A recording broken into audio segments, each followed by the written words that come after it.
Aleluya, gloria sea al Eterno, amado Sahim Behacho de la Keilah de Joshua. Estamos de regreso, bendito sea nuestro Abacados, porque nos permite, nos concede la vida y este tiempo dentro de su voluntad para degustar de un tecito, de un cafecito y continuar con este tema en su programa de radio, encontrando al Mesías en la Torá, bajo la charla, bajo el tema de la genealogía de Yeshua.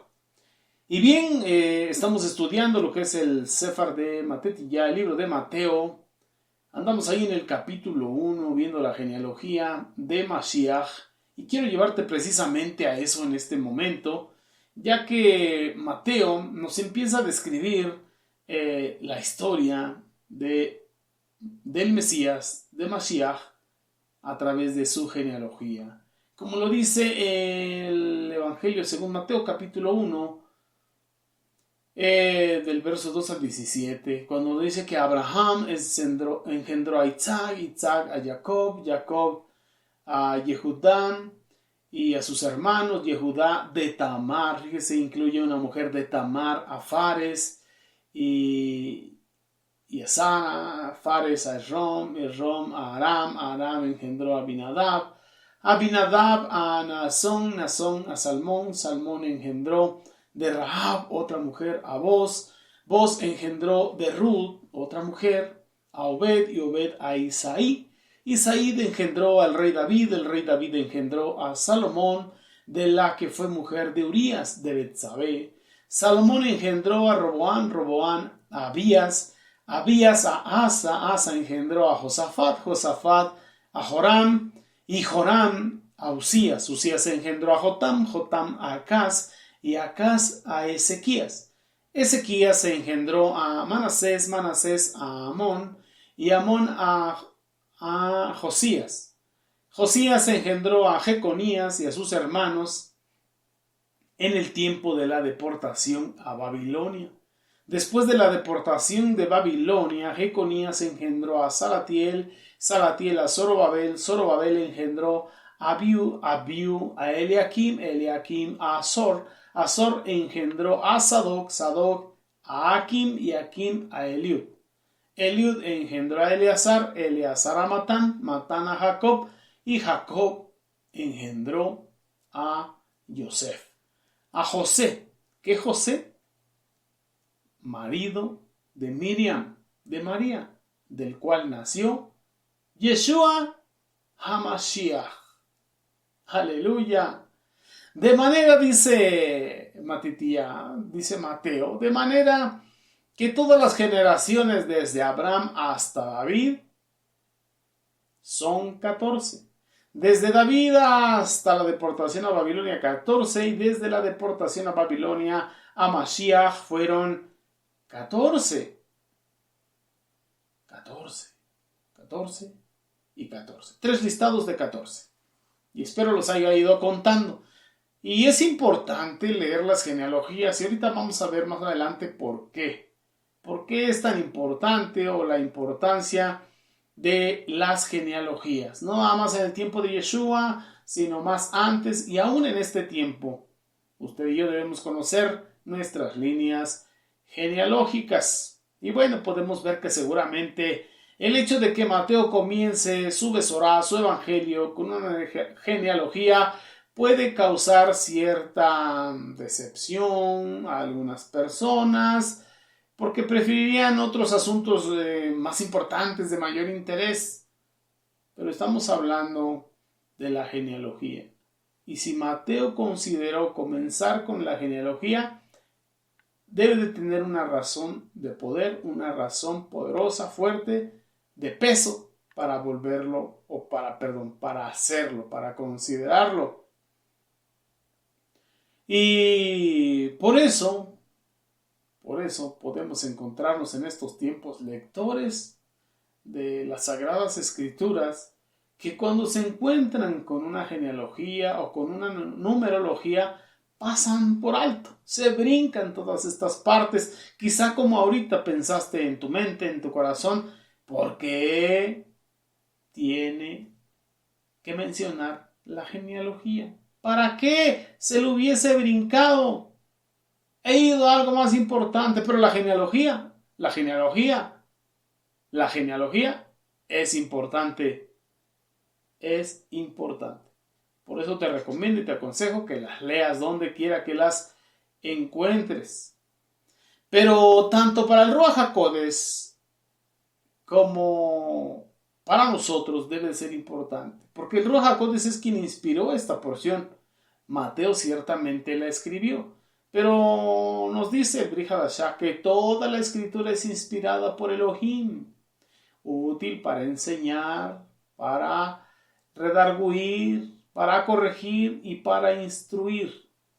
Útil es toda la escritura y es inspirada por el Ruach HaKodesh, porque los santos hombres de Dios escribieron la bendita palabra Tanaj, Brit Hadashah, inspirados por el Ruach HaKodesh, por el Espíritu de Dios, nos dice. Y bueno, y esto era así, porque este punto es importante. Había que comenzar a demostrar que Yeshua era realmente el Mashiach prometido, legislado y esperado. Y el pueblo de Israel lo entendía muy bien y a la perfección. Muchos de este lado del mundo no lo alcanzamos a entender. Pero Mateo, dentro de su cultura y la mentalidad hebrea, claro que sí lo entendía. Por ejemplo, mis amados Sahim Behayot, después de que muchos del pueblo hebreo regresaron de la cautividad en Babilonia y lograron nuevamente reconstruir el templo con Esdras y luego con Nehemías, los muros de Jerusalén, y nuevamente restablecer los servicios en el Sagrado Templo, sacar la bendita Torá, empezarla a estudiar. Algunos sacerdotes fueron excluidos de su servicio, en este tiempo sería de su ministerio, porque no pudieron acreditar adecuadamente por medio de los registros genealógicos que ellos fueran descendientes de los levitas, de Leví, de la tribu de Leví. No pudieron comprobarlo, no pudieron acreditar que eran de ese linaje y no pudieron ejercer su sacerdocio, su ministerio, para que me entiendan. Y eso lo podemos ver, por ejemplo, ahí en el libro de Nehemías, en el capítulo 7, vamos al verso 63 y 65, vamos para allá. Miren lo que dice. Y de los sacerdotes, los hijos de Habaía, los hijos de Cos y los hijos de Barzilai, el cual tomó mujer de los hijos de Barzilai, Gaaladita, y se llamó el nombre de ellas. Estos buscaron su registro de genealogías y no se halló, y fueron excluidos del sacerdocio. Y les dijo el gobernador que no comiesen de las cosas santas hasta que hubiese sacerdotes con Urim y Tumim. Por no tener su registro genealógico, no pudieron comprobar que eran del linaje de Leví, de la tribu de Leví, y no pudieron ejercer su ministerio. También lo vemos en Esdras, capítulo 2, verso 59, vamos para allá. Dice, estos fueron los que subieron de Tel Melá, Tel Arsá, Querú, Ada e Imer, que no pudieron demostrar la casa de sus padres ni su linaje, si eran de Israel. No pudieron comprobarlo, así que no pudieron ser identificados y no pudieron servir. Entonces esto es algo muy normal en la mentalidad hebrea, mayormente en ese tiempo. Y si nos trasladamos a este tiempo, aún nosotros mismos, usted y yo, si vamos a hacer algún trámite legal, tenemos que proceder de la misma manera. ¿Qué necesitamos? Necesitamos nuestra identificación.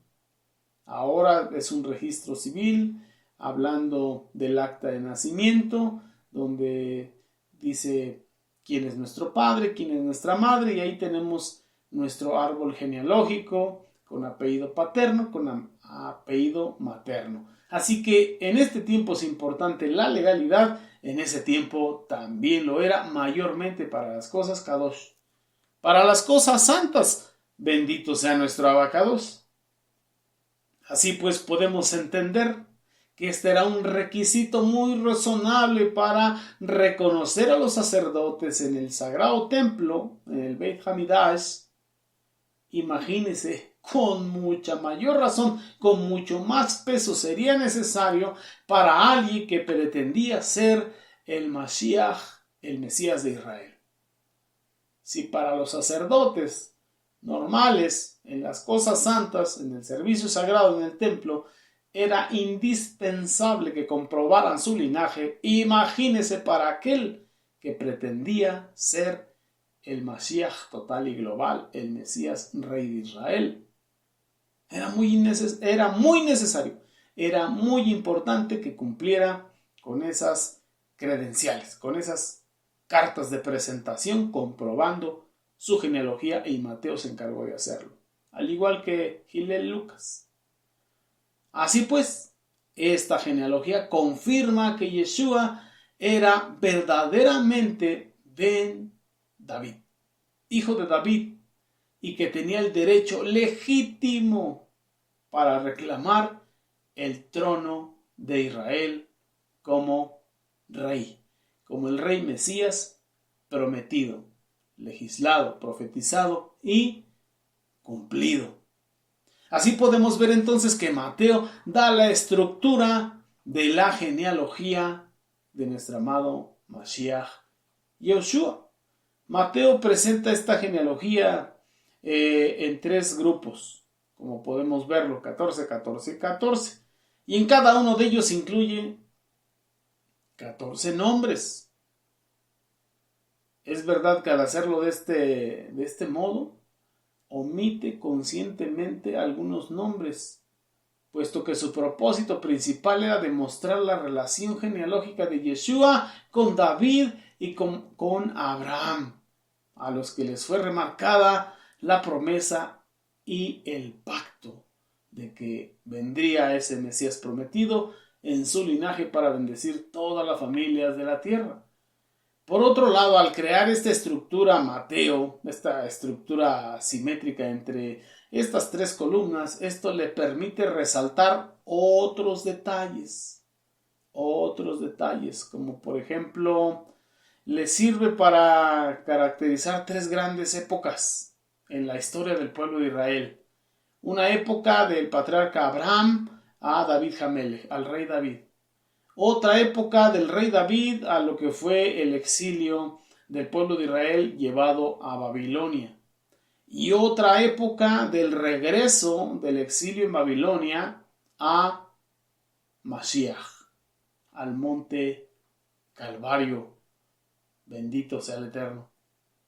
Y bueno, como ya hemos señalado, Abraham y David fueron los receptores claves de la promesa del Eterno, mientras que la cautividad en Babilonia evidenció la incapacidad del pueblo de Israel para recibir al Mesías prometido. ¿Por qué?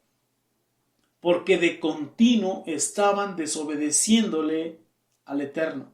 De continuo transgredían los mandamientos. De continuo el Eterno tenía que exhortarles que eran un pueblo de dura cerviz, incircuncisos de corazón, que con los labios le honraban, pero que con sus hechos le negaban y su corazón estaba lejos de él. Por eso a través de Yohanan, el sumergidor, de Juan el Bautista, les mandó predicar arrepentimiento y bautismo de arrepentimiento, porque era necesario que el pueblo hiciese teshuvá para que pudiese venir el Mashiach prometido, para que se pudiese revelar a la humanidad, principalmente al pueblo de Israel. Entonces Yeshua HaMashiach se presenta como aquel por medio del cual se cumplen dichas profecías, dichas promesas al pueblo de Israel. Por lo tanto, la división en estos tres grupos sirve para presentar a Yeshua como la culminación de toda esta historia en esos tres grandes tiempos. Él es el legítimo heredero de este Olam. Él es el legítimo heredero de este Olam. No cabe ninguna duda que él caminó desde Abraham hasta el tiempo manifestado. Porque él es el Dabar, él es el verbo manifestado en carne, es el que está desde el principio. Como dice Bereshit, que todas las cosas fueron hechas por el verbo y para el verbo. También podemos ver que el pueblo de Israel había estado lleno de fracasos, habían fracasado una y otra vez por la desobediencia. La carta a los Hebreos nos dice que el pueblo de Israel, aún ya estando manifestado Mashiach, no podían entrar al reposo prometido por la desobediencia. La desobediencia a los mandamientos roba bendición y acarrea maldición, condenación, juicio. Por eso es necesario que el pueblo de Israel, el pueblo de Elohim, seamos un pueblo obediente. ¿Obediente a qué? A los mandamientos, estatutos, decretos, ordenanzas que hay en la bendita Torah y en la Torah y en la Torah de la libertad. En este tiempo, en esta era mesiánica, tenemos que vivir conforme a la Torah de la libertad que Mashiach nos vino a enseñar. Había habido fracaso en lo que es el pueblo de Israel, porque al principio el Eterno levantó pues a los patriarcas para enseñar Torah, para dirigir al pueblo, para fundamentar o poner el fundamento de lo que es el pueblo de Israel. Pero el pueblo siempre se desvió. Luego levantó jueces, como bien sabemos, levantó jueces. Pero también en los jueces también encontramos momentos oscuros, momentos de desobediencia, momentos de traición, de rebelión contra el Eterno. Y luego el Eterno estableció lo que es la monarquía en Israel.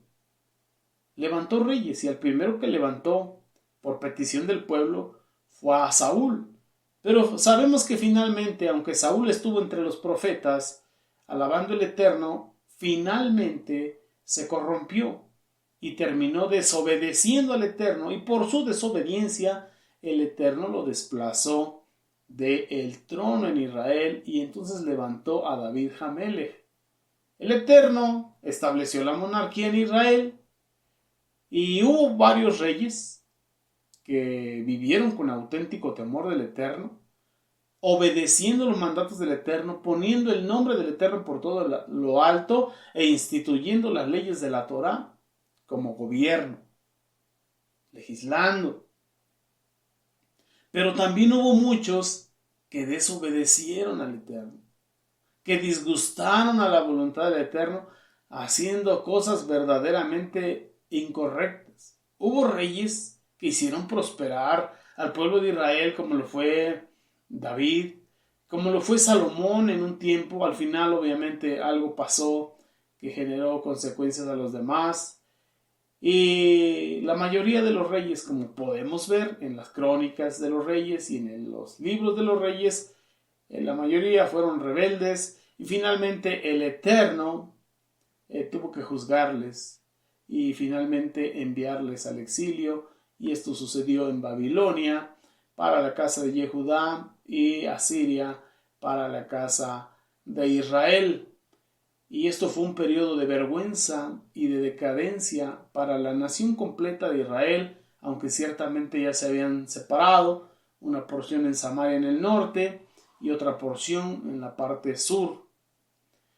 Pero a partir de ahí ya no se volvió a sentar en el trono de Israel ningún descendiente del linaje de David. La última sección que podemos ver de los 14 cubre un periodo de varios siglos en los que Israel estuvo bajo el dominio de potencias extranjeras, como lo fue Grecia, como lo fue Roma después de Babilonia, exceptuando un breve tiempo de independencia, pero esto fue a través de los macabeos. Como bien sabemos, fue a través de los macabeos que hubo un tiempo de libertad, pero finalmente entró Roma y nuevamente volvieron a ser cautivados, traicionados y cautivados. Vemos entonces aquí que en ninguna de las formas de gobierno por las que había pasado la nación, el pueblo de Israel, lograron llevarle a disfrutar de la shalom, de la paz y de la prosperidad que ellos esperaban y que el Eterno les había prometido si guardaban sus mandamientos, si guardaban sus estatutos, decretos y ordenanzas. Se los dijo muchas veces, que si eran obedientes, vivirían y disfrutarían de la tierra prometida, tierra que fluía leche y miel. Pero si desobedecían y eran rebeldes, serían llevados, serían esparcidos por todos los 4 puntos cardinales de esta tierra. Y es lo que sucedió por desobediencia a los mandamientos del eterno Jehová Sebaot. Entonces aquí surge una pregunta, o podemos preguntarnos, ¿sería con el Mashiach Yeshua, o él lograría hacer algo diferente en este Olam? Si no funcionó a través de los patriarcas establecer el reino del Mashiach, si no funcionó llevar al pueblo a la honra al Eterno, al temor al Eterno a través de los jueces, y si no funcionó a través de los reyes, ¿funcionaría a través del Mashiach, del rey Mashiach? Claro que sí, pero solamente a los que creen. A los que creen. Y vemos testimonio en el Sheliach Shaulo, el apóstol Pablo. Dijo, yo tengo todo por basura, con tal de ganar al Mashiach. Todo por basura. Todo por basura. Mashiach dijo, trabajad, no por la comida que perece, sino por la que a vida eterna permanece, por lo espiritual, por lo de arriba. Si habéis nacido de arriba, tened los ojos puestos, la mirada puesta en las cosas de arriba, no en las de la tierra, porque las de la tierra son temporales y las de arriba son eternas. Bendito sea nuestro Abacados, y es en lo que tenemos que pensar. Y bueno, si te fijaste con detalle ahorita que dimos el listado de las genealogías de estas 3 columnas de 14 nombres, podemos darnos cuenta que es un total de 42. 4 por 3, 12. 10 por 3, 30. Más 12, 42. Pero solamente contamos 41. ¿Por qué? Y la respuesta es más sencilla de lo que podemos imaginarnos. Por eso es importante leer y contar las genealogías. ¿Y qué estaba pensando Mateo? ¿O por qué decidió hacerlo de esta manera? ¿O le fallaron las cuentas? ¿No sabía hacer números? ¿No sabía hacer matemáticas? No. Porque tendría que haber incluido 2 veces a Jeconías. A Jeconías, conocido también como Conías o como Joaquín. Una al final de la segunda columna como el último rey de la dinastía de David que se sentó en el trono de David, su padre, y otra vez comenzando en la tercera columna de 14 como el primero de una larga lista de cautivos, el primero en regresar. Y su caso no deja de ser sorprendente, amados Ahim Behayot, porque después de más de 30 años que estuvo preso en la cárcel en Babilonia, Jeconías fue puesto en libertad por Evil Merodach, rey de Babilonia, quien le dio honores reales y le reinstituyó su dignidad. En cierto sentido, Jeconías había desaparecido y todos se habían olvidado de él. Cuando el Eterno intervino para restaurarlo, es como si él hubiese nacido de nuevo, como si hubiese resucitado nuevamente salió a luz, nuevamente volvió a salir en la historia, o diríamos en este tiempo, volvió a salir en la película. Aquella línea genealógica que parecía haber sido cortada vuelve a revivir trayendo nuevamente esperanza al pueblo de Israel y aquel hombre privado de su descendencia es un nuevo hombre que posteriormente tiene más hijos, muchos hijos. Eso lo encontramos en el primer libro de las Crónicas, en el capítulo 3, verso del 17 al 18. Cuando usted tenga oportunidad, léalo y ahí se va a dar cuenta. Claro que ninguno de ellos llegó a sentarse nuevamente en el trono del rey David, de su padre el rey David, como había ya sido anunciado. ¿Quién ya había anunciado esto? Yirmiyah Haneví, el profeta Jeremías. Si vamos al capítulo 22, verso 30, ahí es donde nos vamos a dar cuenta cuando el eterno Jehová Sebaot dice: así ha dicho Jehová, escribid lo que sucederá a este hombre privado de descendencia, hombre a quien nada prosperó sucederá en todos los días de su vida, porque ninguno de su descendencia logrará sentarse sobre el trono de David, ni reinar sobre Judá. Ahí está profetizado y está cumplido. Pero en realidad pasó algo con Jeconías, ocurrió algo similar a lo que iba a suceder en la vida de nuestro amado Mashiach, Yeshua. Él fue cortado prematuramente por medio de la muerte, cuando fue encarcelado, pero resucitó para tener la descendencia más grande que se puede imaginar, y esto mismo sucedió con Mashiach Yeshua, cortado en sus años fuertes, para posteriormente resucitar y ser el primero de muchos que espiritualmente hemos resucitado.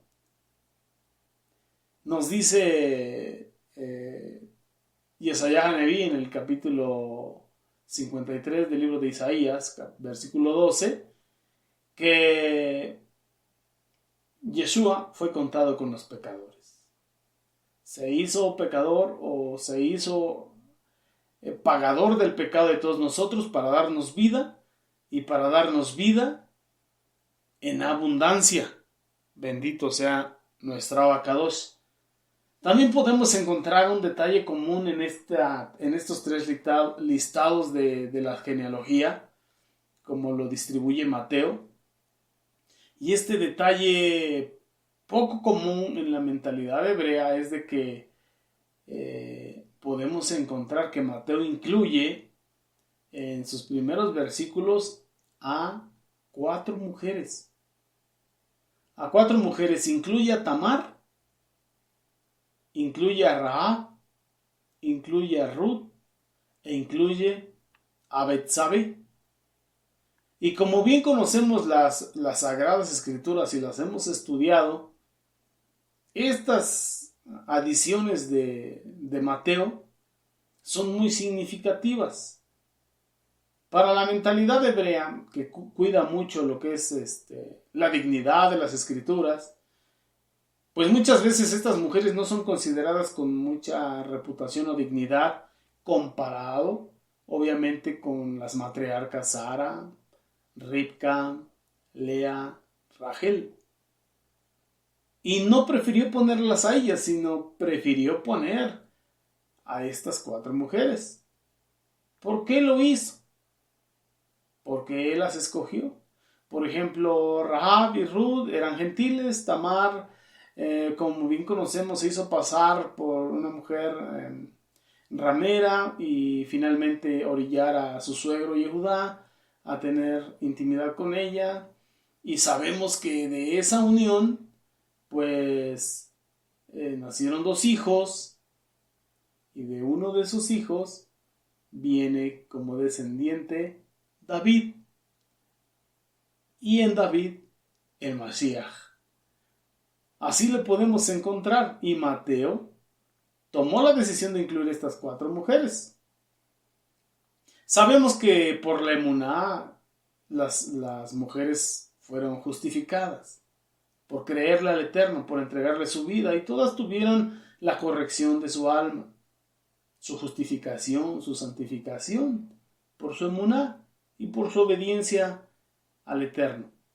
Y sabemos que todos nuestros patriarcas también fueron justificados, también vivieron cada uno su proceso. Bendito sea el Eterno. Pero bueno, mis amados, vamos a dejarle hasta aquí esta semana. Continuamos la próxima semana porque ya es tiempo. El tiempo nos ha alcanzado. Quien te ha hablado es tu José Antonio Meléndez González, de aquí del Estado de México, transmitiendo desde cabina en vivo para Radio Shalom. Usamos estos medios para enviar bendiciones abundantes a nuestros amados mentores, a Harun Morales y a Araceli de Morales y a todos los que nos sintonizan por Radio Shalom, la estación con el Espíritu, y todos los que nos siguen a través de las diversas plataformas en las redes sociales. Amén, que el Eterno os bendiga y os guarde, que Él haga resplandecer su rostro sobre vosotros, que Él tenga de vosotros misericordia, eleve su luz sobre cada uno y ponga en todos Shalom. Amén. Nos estamos viendo el próximo viernes, 6:30 AM, horario pacífico. Aleluya. Leí Raot. Hasta pronto. Amén.